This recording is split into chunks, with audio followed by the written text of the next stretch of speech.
5 pasos importantes a la hora de hacer pan en casa.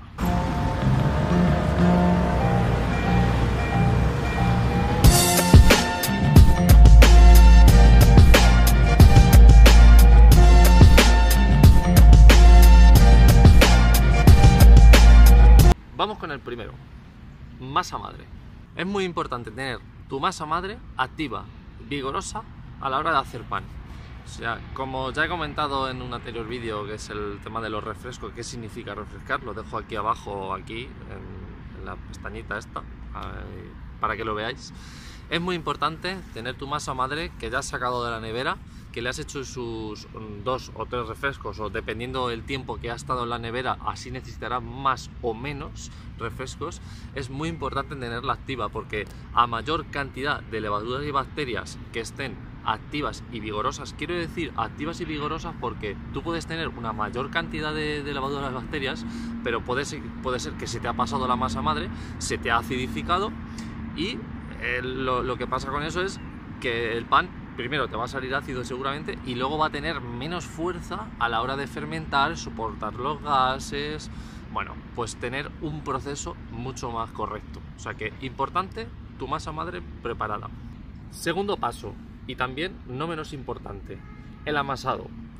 Hay muchas leyendas de que es importantísimo amasar mucho tiempo, amasar mucho, depende del amasado, depende del pan que hagas un amasado francés, hagas un amasado bola, tendrás que amasar durante mucho tiempo para que tu gluten se forme y tu masa madre, a la hora de haber amasado bien, pues soporte bien los gases, soporte bien la fermentación y tenga una estructura para poder seguir con los siguientes pasos. Pero aquí va mi pregunta. Yo cuando hago pan en casa, yo no hago más de 2-3 minutos de amasado. Y si amaso más es porque quiero. Entonces, aquí la cuestión es, y la reflexión va, para los que creen que reposar a masa es una gran verdad. Esto, bueno, ya yo no me lo estoy inventando, esto ya existe y ya está documentado esto. A lo que voy es que no hace falta amasar mucho tiempo. Cuando hablamos de largas fermentaciones, que es el tercer paso, es muy importante que tu masa pues se mezcle bien todos los ingredientes, se homogenice todo, reparta bien la sal por la masa y ahora ya pues a reposar y hacer unos buenos plegados. Pero no es importantísimo estar amasando y amasando y amasando, ¿vale?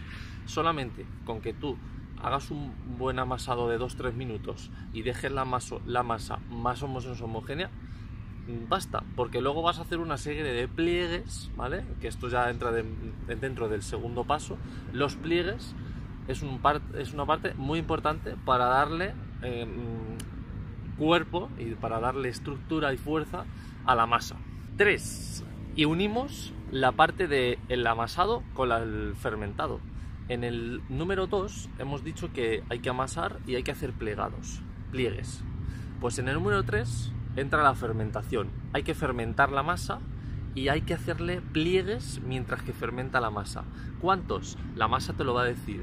¿Cuánto tiempo tiene que fermentar? La masa te lo va a decir. Lo más importante es que no se te pase la masa y la dejes preparada para que la puedas formar bien con suficiente estructura que ya le has creado con los pliegues. Cuarto paso, formado. Es súper importante que la futura forma que va a tener el pan se la des ahora en este paso.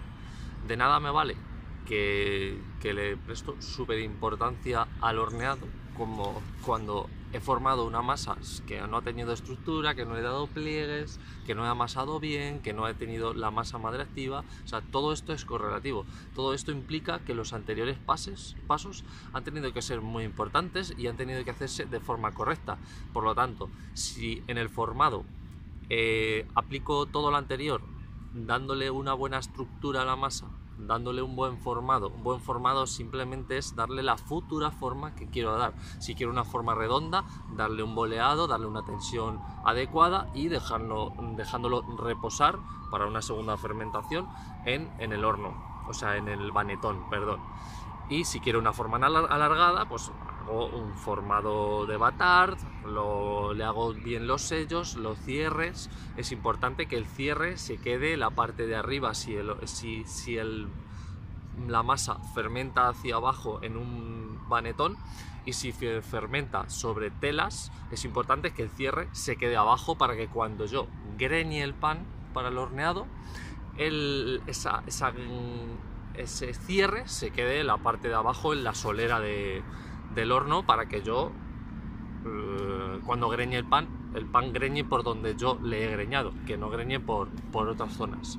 Y el quinto paso es para mí uno de los que más me gusta, porque cuando ya has tenido todos los anteriores procesos, que has disfrutado, que has aprendido de ellos, que ya te los más o menos conoces, ahora viene lo más divertido, que es encender el horno, ponerlo a tope, poner una buena base. Ahora pongo abajo el link de cómo hornear en casa de la forma más correcta. Creo que para mí es de la forma más correcta, pero hay muchas otras, ¿eh? No tiene que ser en especial la que yo pongo aquí abajo, pero más o menos es una orientación. Pues ya cuando ya tienes el pan preparadito, en esa segunda fermentación después del formado, ya tienes que notar que el pan tiene mucho aire, que no se ha pasado, importante, y que cuando tú vayas a volcar esa masa para meterla en el horno y vayas a greñarla, pues lo que más tienes que tener en cuenta aquí es que soporte bien esos gases, que a la hora de expandirse el pan vaya a subir y que greñe por donde yo le estoy diciendo, donde yo le he cortado. Por eso decía de poner los cierres, cuando yo sello el pan a la hora de formarlo, que esos cierres estén en la base del horno. Y en la fase del horneado es eso, importante, una primera parte con humedad de unos 20 minutos, dependiendo del peso, del volumen del pan, mucha humedad. Y luego la segunda es una fase de secado, de horneado, y tostado. Bueno, la caramelización ocurre mientras que está la primera parte de cocción, que hay humedad, que gracias a esos vapores de humedad, de agua, se produce esa caramelización. Y luego después, cuando le quitamos la fase de vapor, eso se empieza a tostar. Y es muy importante que esa fase de secado pues haya un ambiente seco. No hace falta que estés abriendo el horno cada 3 minutos, pero que cada 10 minutillos abras un poquito la puertecita, un poquito solo, no la abras entera, porque se va mucha cantidad de calor, y se expulsa esos vapores poco a poco, y esa fase de secado se va a hacer de forma correcta.